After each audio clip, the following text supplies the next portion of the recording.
Hello everybody. So today I will talk about calculus. The topic today is about first derivative.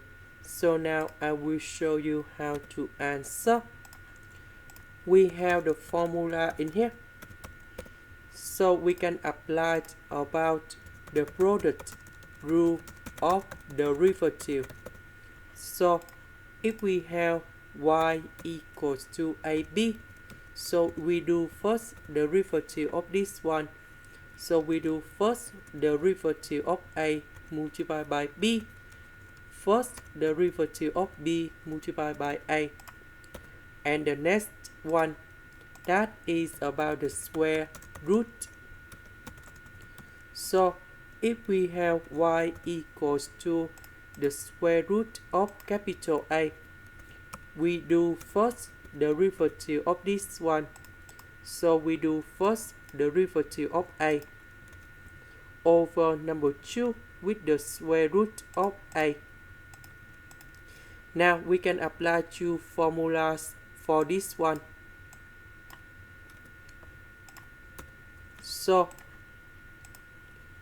first derivative of y, so we do first derivative of x multiplied by this one plus first derivative of the square root multiplied by x.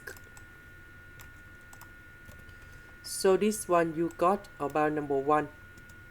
This one we will have about 1 over 2 with the square root of a square plus s square.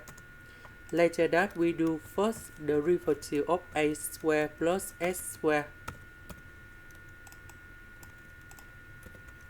This one we have number 1, so we simplify. First derivative of s square, you got about 2x. This is about the constant, so you got about 0. Now s and s, we have s square. Number 2 and number 2 we simplify. And this is the final answer. This is the end. Thank you for watching.